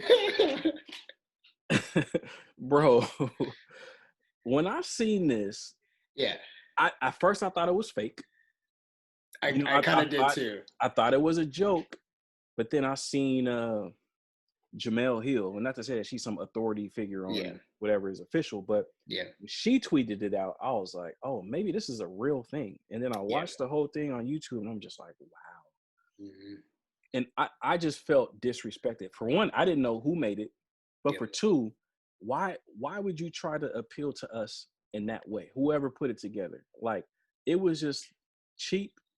It was degrading. to us as people, like something as serious as the political process in America to be trivialized into strippers talking about getting your booty to the pole. Like, is that the part you mad about, bro? Come on, bro. this is No. I America, mean, bro. I'm mad about a lot of things. So I'm mad at the quality of the strippers. Oh, because I was trying to think, like, why am I so mad about this, bro? Like, why is this, like this? It shouldn't affect me this way because, like you said, I shouldn't be too surprised. Yeah, but bro. yeah. It was like, am I watching the Boondocks? Oh, no, this is real life. yeah. And then the quality of the strippers, bro. Yeah. Like I seen a few power forwards in there. I seen a I don't know. I don't want to go too hard on them, but You're not lying though. You're not lying. You know, it was. I was like, is this Sugar Shack rejects, bro? I know Sugar Shack been closed. Did they just find who? I'm just like, what is going on, bro? Like, I was like, when I watched it, I was like, who the fuck did the casting for this? Like, who? Like, come on. So you're telling me you went above and beyond production, and like, you know, you're right. It's very distasteful. It's a slap to the face to all Black people if you really think about it. If you really think about it. Oh yeah. That's how you have to communicate to us, or that's how we have to communicate to ourselves. Like that should be, and again, so bro, the setup was cheap, bro. The setup was way too cheap. It was cheap. The setup was cheap. And the song, it was a gimmicky song, bro. 100%. But that catches. Bro, that was so. That's the radio though. No, that was like Saturday Night Live. Like it was so bad. It was so bad. Like there wasn't artistic enough, bro. Yeah. So okay. So I have so many feelings about it, right? So I am a big advocate for sex workers. I love strippers. I'm not one of those that partake in stripping in the way of like throwing money. I can't do it. I think it's a weird thing for me personally. But I love everything about strip club. That's all. You're onto something. I live in Portland. Let's just say there you go. So that part. But no, in all reality, like I'm a big advocate for sex workers. I want to open up my own strip club, but I want it to be this like very safe, woman-ran, abundance of opportunities, and just a easy, good, safe place for strippers. Because like you just said, we're in Portland. I think the strip clubs here are very different than in other places. I think they're a little bit more dangerous here, in my opinion, but I could be wrong. I haven't been to other strip clubs anywhere else. Okay. Now, so I don't want to trash on the distastefulness because of the fact that it's stripping or anything like that. There's nothing wrong with stripping, but it's the fact that we're talking about where we have to write, go vote on booty cheeks for us to literally go vote. Distasteful, bro. That's where I'm just like, so unclassy. And what other culture is pulling that off? But you know what? The first thing is I was thinking like, what type of Democrats paid for this? Like what part, who, how, why? But then I went to the website, bro. Did you get a chance to go to the website? I didn't, dude. I was just watching the video on it. I know, man. I go far. I go far with these things, man. So I went to the website and went to getyourBootyToThePole.com. And was there more booty? No. It was the same video, but on the website you are able to meet the strippers, so it has like their names, or I'm sorry, meet the dancers, and so dancers names and really the pictures look better than the video. It's kind of crazy, like the you can do a lot with the picture though. Yeah, exactly. So, but the video is trash, and so this is what they said when you go to about the PSA. So they said, in the middle of a pandemic, while many of us were out of work, we decided that we wanted to help influence the election. Angela, our fearless director, thought it would be a great idea to have exotic dancers from some of Atlanta's finest gentlemen's clubs to tell their patrons and fans to get their booties to the pole. Now, my first issue with this is some exotic dancers from Atlanta's finest gentlemen's clubs, but you didn't get the finest dancers, bro. You feel me? Like we gotta have quality. Oh yeah. If you really want to drive the point home, like I know Atlanta has a lot to offer. I know, that's what I was saying. I was like, because when when I first saw it, I was like, okay, what's going on here? Yeah. And then when I went to the account and I saw that it was Georgia, I was like, this doesn't make sense. That's where it lost me. That's why I didn't even go to the page, because I was like, this is bullshit. Yeah. Who the fuck did the casting for this? Because this is with Atlanta, all due respect, Georgia. Yeah, all due respect. I mean, all women are beautiful. All people Mm-hmm. are beautiful. To each his own. Whatever Mm-hmm. gravy you like to dip in, cool. Each his own. But dude, you had the opportunity. If you were driving the point, like you're saying, you had the opportunity and the galore of the top-notch exotic dancers of any spot. I don't care where. Miami's right there, second best, probably. I haven't been there, but you know, I'm sure. But I'm telling you, Atlanta, from what everybody talks about, from how big it is, pop culture wise, from if you go on World Star or watch any kind of, if you have Twitter, dude, like you're gonna see Atlanta strip clubs, right? Mm-hmm. Yeah. Yeah. So look, I have a theory on that, and I'm gonna get to that. I'm gonna read this, and I'm gonna get to the theory. So Angela teamed up with Paul Fox, a prop master turned producer, based out of Atlanta, and it was on. The pair recruited a slew of talented filmmakers and dancers. They started a GoFundMe called "Angela and Paul Want Black People to Vote," and filmed their message one day at the end of July, all while fearing the second wave of COVID. That was unnecessary. The entire crew was made up of volunteers who were dedicated to the message of an idea of increasing voter turnout amongst the Black male demographic. We hope that our passionate message becomes your reality when you take your booty to the poll and vote this election cycle. So Angela Gomez, Paul Fox, they are both they don't have any pictures of themselves, but you know, you go on the YouTube and you look at the comments, they themselves are Black. So these are Black people that put this together. Now, when it comes to the talent, I hate to harp on it, but like the talent wasn't there, right? And so I'm thinking, all right, Atlanta has some of the finest, and even if they're not from there, everybody flocks there. Yes. So you get your pick of the litter, right? Literally. For lack of a better. Who did the fucking casting? And so what I'm thinking is, when the pandemic hit, all of the top-notch strippers, where did they go? Where shit was open. OnlyFans and Miami. But look, exactly. So OnlyFans, and so the top-notch, the cream of the crop, they was on OnlyFans getting more in their house than they were at the club. And so the only strippers that they could get to come out there for free, because they did that for free, and they had to start a GoFundMe to get money after they shot it. So the only strippers they could get for free were the ones that did not have an OnlyFans popping, the ones that were really struggling. And all of them girls look fairly new. They don't look like they've been in the game that long.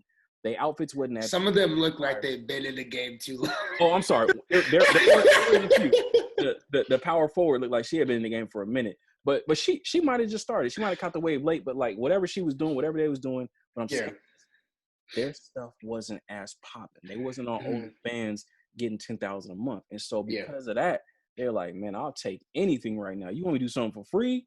You want to put a go vote sticker on my butt? I don't care, man. Whatever. If y'all gonna raise money, all right, shoot me to whatever in 30 days. Yeah. Let me know. And so that's what I'm thinking. Like, bro, that's the people that they got. I mean, yes. It's theory style, though. Straight. That's a theory. That's a straight theory. My theory is just the person that did the casting had to be white. Like, it had to be. They was Black, bro. They was Black. They was all Black. I don't know. Maybe because they're volunteers. Maybe they don't know where to throw a lot of money at good strippers. I don't know. But it was, they just had an opportunity there. You know, like if we're going to go distasteful, make it a little tasty then. Like give us something. I don't know. But overall, go get your booty to the poll. Oh. It's dude, I don't know, man. In this world that we live in now, it's crazy, man. It's really crazy, because if you really think about it, I don't even think you would have seen anything like that 10, 15 years ago on any telly screen, anything, nothing. That's a whole different kind of conversation. But yeah, no, I think they dropped the ball on that one. They dropped some booty on it, but it was not the best. No, it wasn't. There were so many. And you know what? Maybe I'm not gonna vote because of it. Oh shit! You know what? Fuck Bro, this. it was you know so bad. I'm not even voting, bro. Fuck like, this shit. Fuck. I was already on my way to the poll, and then they showed me this y'all, shit. y'all, You gonna throw shit. this at me? Come on. Y'all some clowns now. I'm fuck shit. This is some fuck shit. That's mad. funny. Yeah, I'm exactly, bro. So on some serious stuff. Yeah. There were, the debates. I think they're probably done now, or maybe just wrapping up. Yeah. So we have Trump and Biden debating right now, and even before I seen Get Your Booties to the Poll, and even before tonight with the debates, I've already been. I'm probably like 92% certainty that I'm not going to vote for the president. And let me tell you my reasons why, and I just want to bounce it off of you, see what you think. So, reason number one, I don't believe in either one of those men, right? Yeah, that's fine. Reason number two, I don't know what's going to happen with technology and, voting records in the future. And I always do things with my kids and my grandchildren and just like generations down the line in mind.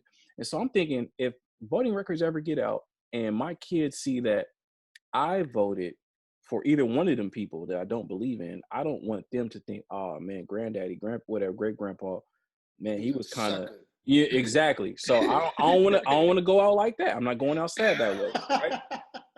Number three. Okay. You still in Portland, right? Yeah. Bank. So we in Oregon, bro. Oregon is a basically pre-sold state. We're blue.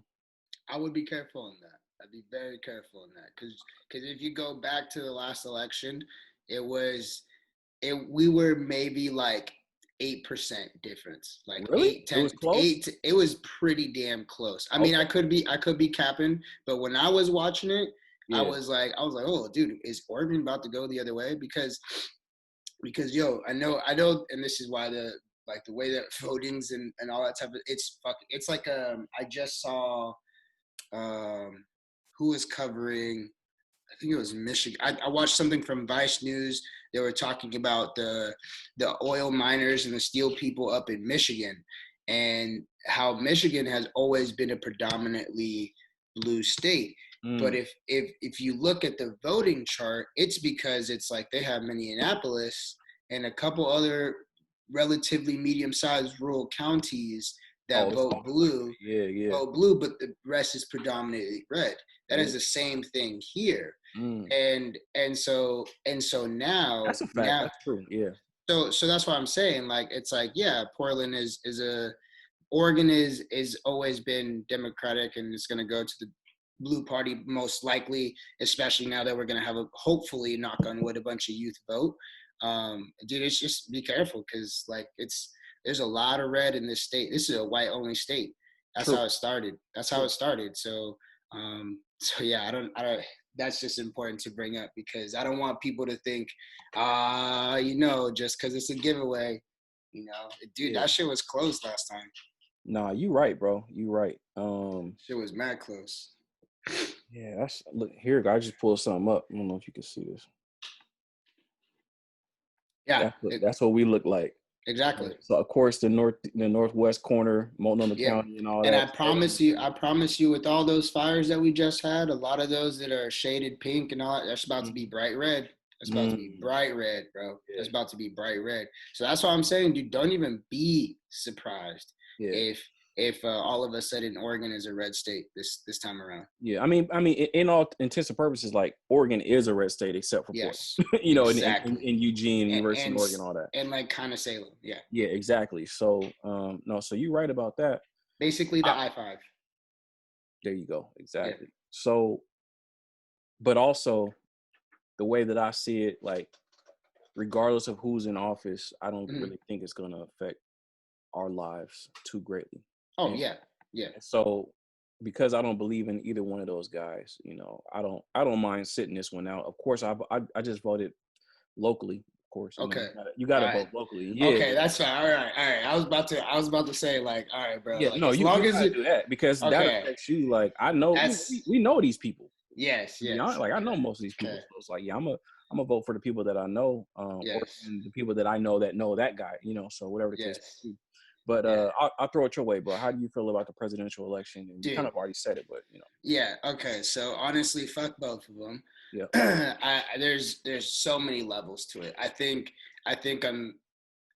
everybody and anybody should be sick and tired of having old white men as president. I think anybody should be sick and tired of having old people in general as president. It doesn't make sense. It's a thing that used to make sense in the past because they had a issue with living they couldn't live long enough. So the person that lived the longest was wealthy and this and that and that. It's regular to live old and long now. So wisdom is no longer age, in my opinion. Wisdom has never been about age. I think wisdom is what you know. Wisdom is just your worldview. That is what wisdom is, and your truth and your self-awareness, a bunch of those type of things. It doesn't equate to age. So I'm tired of that shit. I don't obviously would never subscribe to Trump. I think he's a con artist. I think he's one of the best con artists of all time. If you want to give that man any props to anything, is that this dude is a phenomenal con artist. I say look directly to how you see him interact in the public and with the media and how he tweets and how he acts. He acts like the reality TV star that we all know and at some point kind of loved at some point, right? But then you see him behind closed doors and you hear his conversations with the reporter guy that leaked all those things about him. You kind of hear some intelligence in his voice. You hear that, oh, I didn't want to stir people up. I know how bad it is.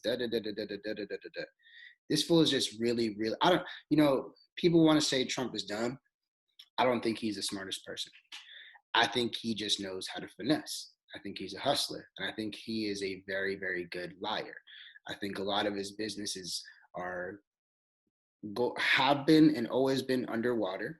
I think his business practices are the only reason he succeeds, and his business practices are, how do I get the shortcut to the big dollar bill? That's how that man works. He's a con artist. So I'll give him credit for that. Outside of that, he's a piece of shit. There ain't nothing about him that's cool. Even his wife is dusty.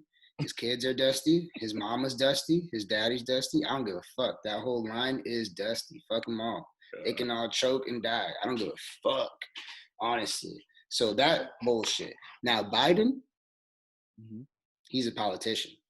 He's a real politician. This dude has been Democratic his whole life, but Democrats have not been about everybody their whole existence either. And this fool is a part of a couple of bills that are shaky and very damaging to the Black community and most communities of colors themselves.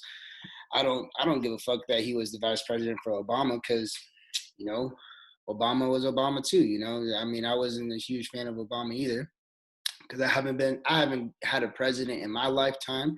I don't think a lot of people have had a president in their lifetime, because I don't think there's been a president yet that truly, except for JFK and sometimes Teddy Roosevelt, that fool, only because he gave a fuck about the environment a lot. That he was cool a little bit for that, and he was kind of a character, you know what I mean? But if JFK would have never got assassinated, God, man, I can only imagine where the country would be now. I think about if that scandal between Al Gore and Bush, if Al Gore would have been president, we would all have Teslas right now. But going back on Biden, ass booty. I think he's creepy. The way he touches kids is weird. I think he's too old for office. I think he's been back and forth on some things that affect people of color. He's just a politician himself. Yeah. And then the sugar on the cake is Kamala. I'm not a huge Kamala fan either. She put a lot of people of color in jail. And when she started in politics, she was and here's the thing, right? Because I'm a mixed person, right? Why are they calling her the first Black woman to be vice president, all this type of shit? Shouldn't they say that she's the first mixed woman, or they don't even talk about her Asian side or her South? That's what white supremacy is. That's what racism is all about. That's what I'm saying. It's like playing that card to whatever. And like, why wouldn't you? Why wouldn't you at this point? Like why wouldn't you be like, oh? Because in this political sense, you know, they're looking for black voters, and so they're only emphasize the black. Now, if Indian people from India were 13 to 15% of the population, then they would say she would be the first Indian woman. But it's all, but they use that race card to their benefit. Well, it's always to their benefit, but they're using that just to emphasize what they want to emphasize, you know. But yeah, I get that. It's just because I don't know. Her mom is from India. Yep, her dad's from Jamaica. From Jamaica, but they said her dad was like mixed as well, like half black, white.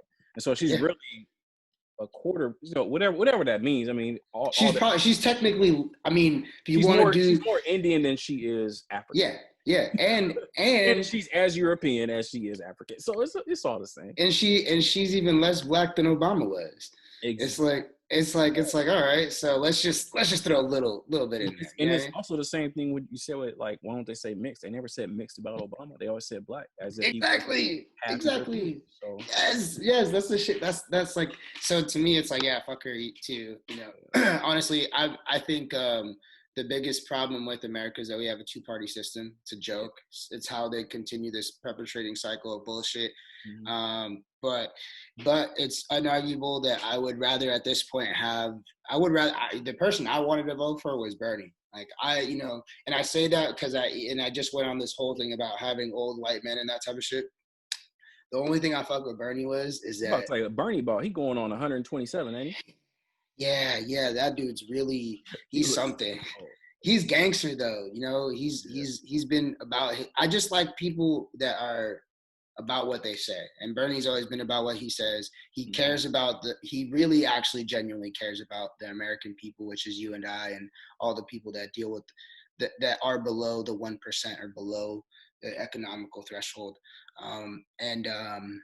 He said fuck the corporate dollar, like, and once you say it out loud, you know, there's no going back.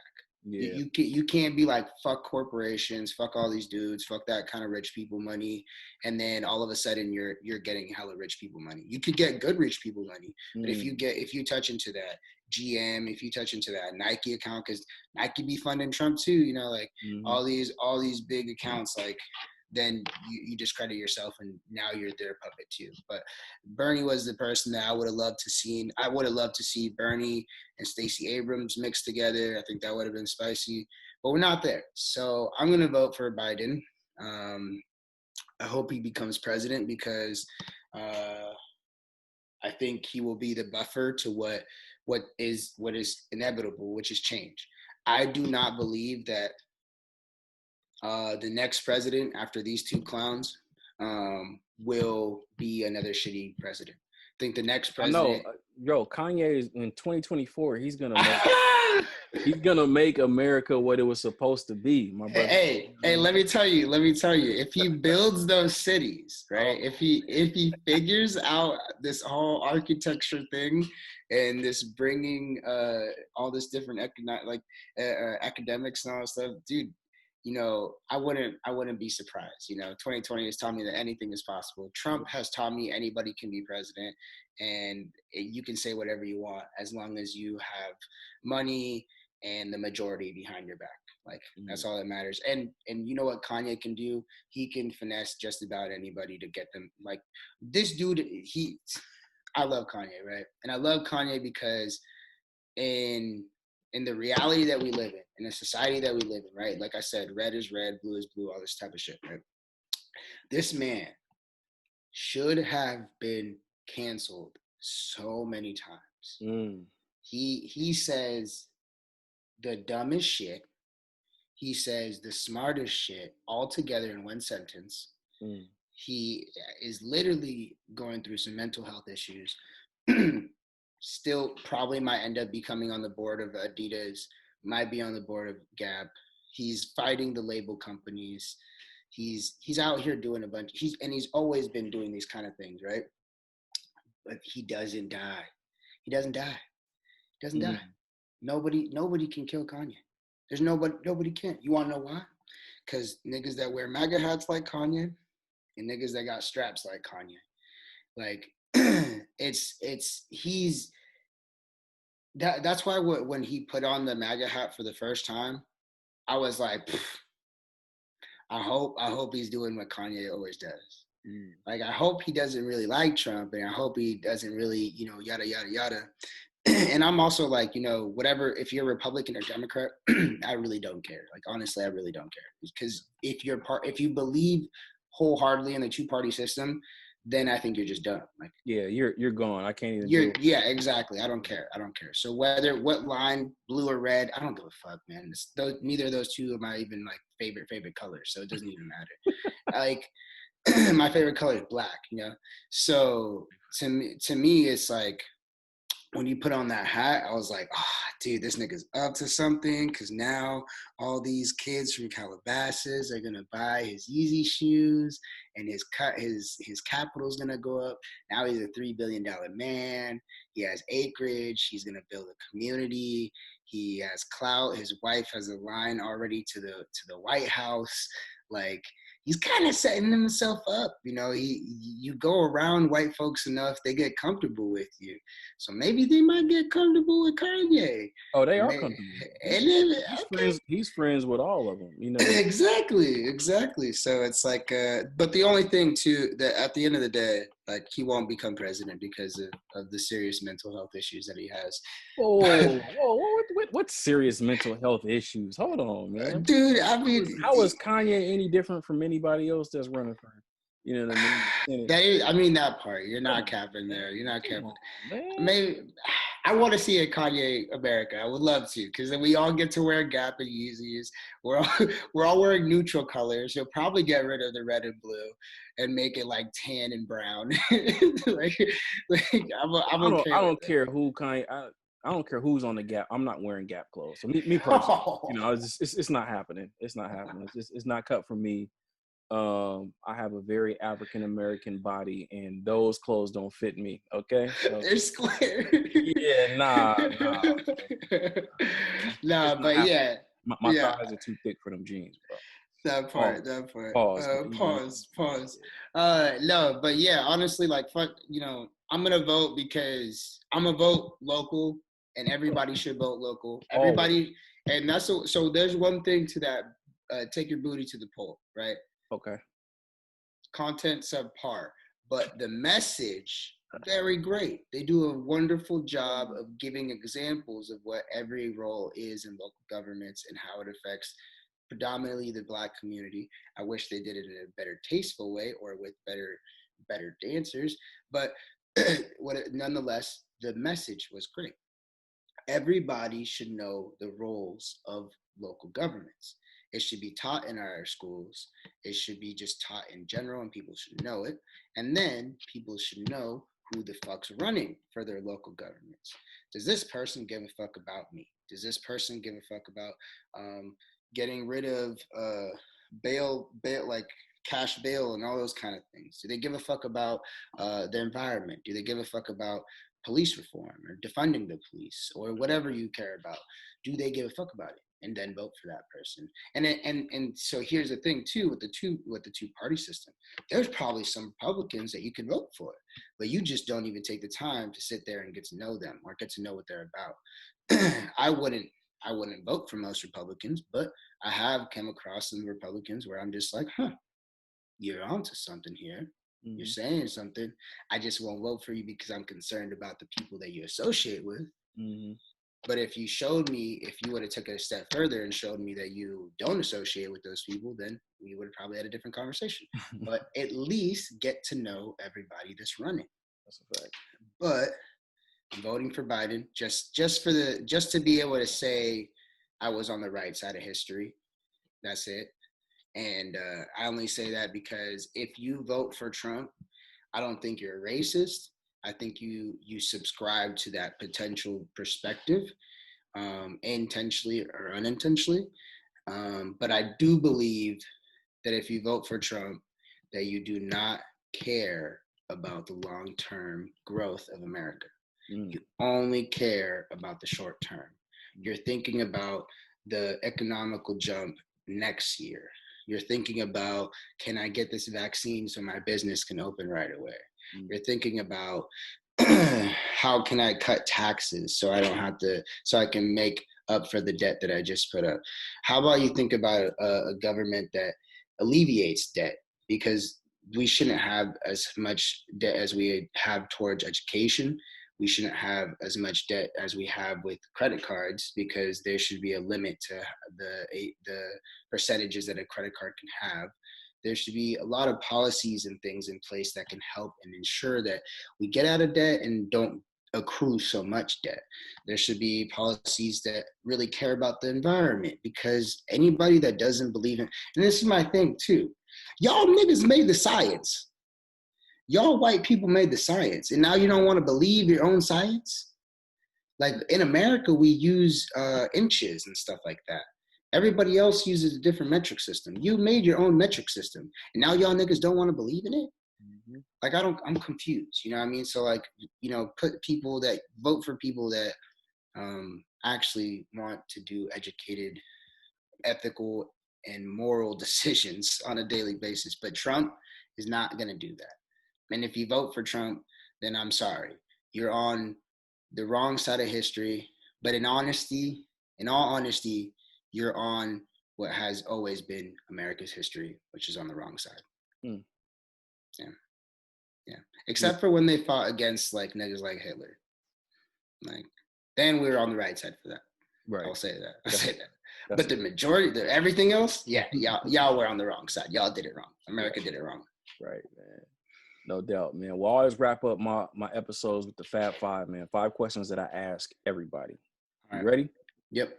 Yes, sir. So question number 1, 1A and 1B. So 1A is, what is your favorite genre of music?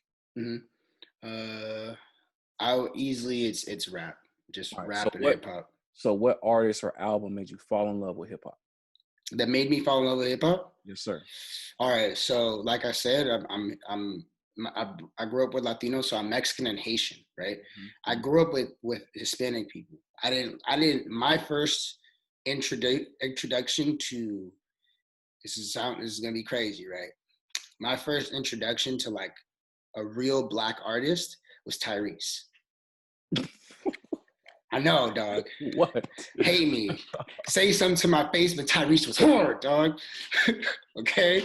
All right. You was watching TRL and you was like, oh, who is that? Oh my God. Dude, no, dog. It's because a lot of we watch novelas, watch those kind of things. I really didn't, and I wasn't a TV person growing up. I was outside. Where'd you grow up? I grew up in Forest Grove, Oregon. So Forest Grove. Oh, God. Yeah. And in Cornelius. Y'all didn't have BET out there, huh? No, we did. But my mama didn't put it on, because she's a Latino woman. Yeah. And so the first time I ever listened to my first ever rap artist though, was 50 Cent. Okay. So every time I put on 50 Cent, I feel myself again. Like that's what introduced me to rap music. But my favorite artist of all time is J. Cole. Mm-hmm. And the only reason is because even at J. Cole's beginning, this fool was rapping about shit that rappers wouldn't rap about. Mm-hmm. Like very thought-provoking, very emotional, very honest and genuine perspectives. And I just like the way he thinks. It's like that Kendrick kind of mentality where it's just, and also Nipsey, like the fools that are willing to be honest and be vulnerable and be transparent in their music. They're really good storytellers. Thanks. But I love 50. You know what I mean? That Get Rich or Die Trying, bro. That's a classic. You can't go wrong with that. Yes. Yeah, yes. Man. So, question number 2: is there a movie that has changed your outlook on life? Remember the Titans. Because they didn't win, and I thought that's life. Not every day is meant for a victory. Not every loss is a loss, and not every win is a win. And that's just life. And it was based off of a game, and I think a majority of what we are going through is a game. So that movie, I watched several different movies before that, but when I came across Remember the Titans, that was like I was deeply in love with football at the time. But what I took away from it was like, damn, like they didn't even win. You know what I mean? But the way they walked away from it is like they did.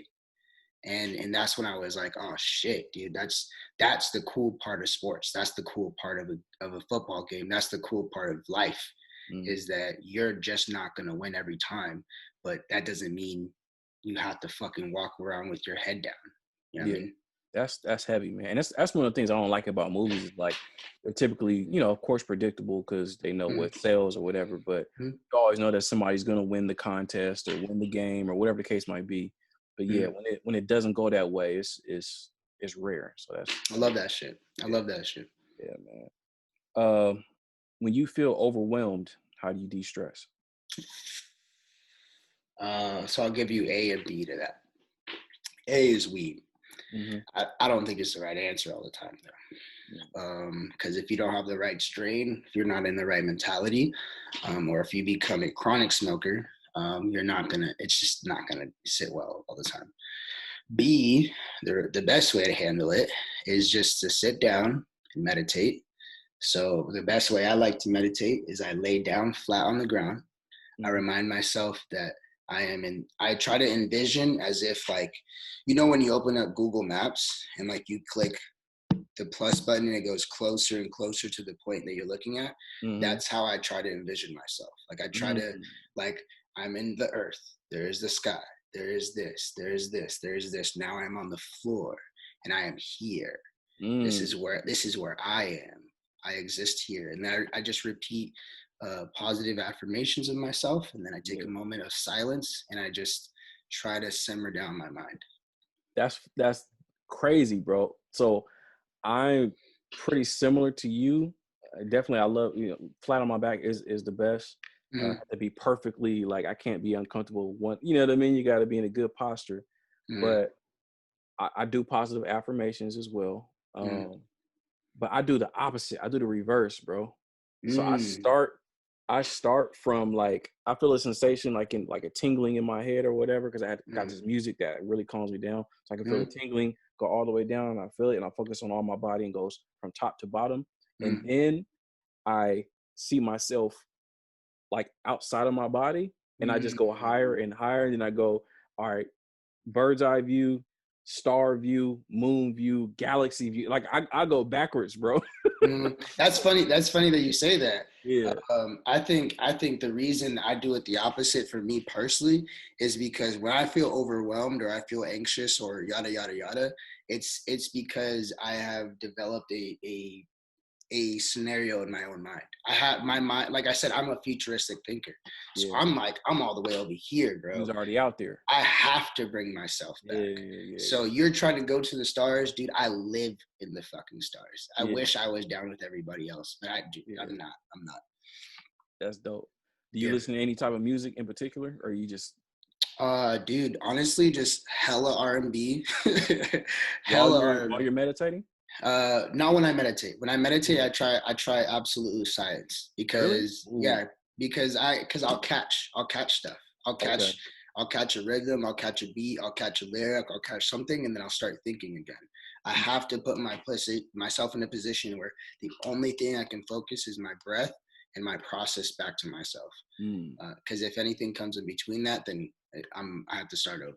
No, I feel you. I don't listen to music with lyrics or with drums. So it's just straight meditation, specific music. Dude, because the depending on what kind of drum or the level of bass in the drum, it's hitting your lower end of your chakras. That's why a lot of rap music has the trap beats and the heavy basses and like R&B music has a lot of the low kind of stuff, is because they're hitting your lower chakras, and your lower chakras is like the amplifiers. That's where your energy, that's where your heat is, that's the sex, that's those kind of things. So it just riles your shit up.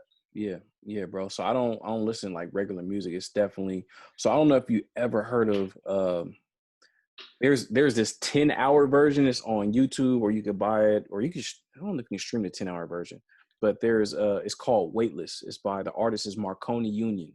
Okay. So I promise I would encourage you to try it. So they have like a regular 8-minute version. It's on Spotify and every you gotta shoot me the link. I got you, bro. So Marconi Union, Weightless, and I would just put it on repeat. They have 6 versions, but like the Weightless #1, Like, bro, you listen to that with some headphones or even regular speaker, but headphones is like preferable. Do you? Yes. Bruh, that will take you into a zone, bro. Dude, So, I love that. Another way that I like to meditate too is like I listen to those like wave and relaxing kind of sounds. Yep. It's just like that. And I'll go sit on the dock in St. John's. And I'll just, and sometimes I'll lay there. I don't give a fuck. I'll bring a blanket. I'll just lay down. Everybody got to step over me around. I don't give a fuck. I'm there, bro. Right. I'll just lay there and I'll just let the water move me. Because I like to be in that uncomfortable position where it's just like, yo, like that's, you got to kind of train your body sometime in that to catch its own balance and when things are unbalanced around you. Because like I said, like we're on a planet and this bitch is going a lot of circles in one time, you know, like it's going in circles, it's moving. So your body is constantly uncomfortable. So you have to train in that. Word. That's dope, bro. Question number 4. Now I know your stance on money. You've been very vocal about it, but if you woke up tomorrow and just realized that you hit the lottery for $100 million, what would you do with your money and your time? How would you spend it from that day forward? So first and foremost, half of it, I'm going to take half of it and put it into properties and invest. The other half, I will take that half and then I will break it down into a tier system of who I want to give money to. That's your grandma, your aunties, your tias, your uncles, your tios, your cousins, your primos, whatever. You break it down because to me it's like I don't need the money, so I'm gonna give it that. But then I still have that other half, right? And that's for me. I mean, I want it, so that's for me. And the first thing I'm gonna do is I'm gonna buy myself a nice little condo downtown that gives me enough privacy, and then I'm gonna put some cool shit in there, and then I'm gonna travel. I'm gonna go around, travel the world, take friends with me. I'm not traveling by myself. Thanks. I'm gonna get drunk in a lot of places. I'm gonna do a lot of drugs in a lot of places. I'm gonna make a lot of friends. But I'm always going to try to find a way to do shit for free. Right. Even if I got the money, I'm gonna try to find, because that's the fun thing, bro. I like finessing. So nothing will change, bro. I'm a loud person. People know me that kind of way. When you see me out, I'm out. If I had more money, you're just gonna see me a lot more. That's it. Ain't nothing change. I'm just gonna be out there in these streets. I'm gonna be me. Me. That's what's up. Last question, man. What message do you want communicated at your eulogy? That's a good ass question. Fuck, yo. For one, they better be playing some fucking nasty ass music, booty to the pole type of music. Motherfuckers better be voted at my shit. Honestly, the last message I would want at my eulogy is just my motto, my life motto, that this nigga had fun and he helped a lot of people and he had fun helping people, and to always encourage people to have that kind of fun. You can have all sorts of I've had all kinds of fun in this world, but nothing has ever fulfilled me or brought me more joy or more excitement or more fun than definitely helping people. So that's all I would want, is for them to just let people remind people that having fun is about helping people. That's it. Man, that's a beautiful message, man. Having fun is about helping people, bro. Yeah, but I want some ratchet shit, bro. Like, okay. I want some ratchet shit playing at I've always told people that, like, when I get to the point where I know I'm hopefully, hope to God, I know when I'm gonna die. Like, I don't want it to be an unexpected death or anything crazy like that. If I get like a terminal cancer, if I know I'm hitting this age or whatever, best fucking believe I'm gonna have in-person funeral. Like I'm gonna still be alive. You know what I mean? Like, what? You gonna have an in-person in-person funeral? Like, y'all niggas know I'm dying. All right, give me my flowers. I want to see it. I want to see the flowers. We're gonna have fun. There's gonna be strippers. There's gonna be a voting booth. There's gonna be popcorn. Get your booty to the poll at Gio's funeral, man. Okay. It's gonna be lit, bro. In-person funeral. Don't even try to take my ideas. Oh man, that's dope. I ain't never heard nothing like that, bro. That's dope. It's gonna be lit, bro. What's on the playlist though? You gotta tell me what's on the playlist. You know, 50 Cent's on there, Pop Smoke's on there. Okay.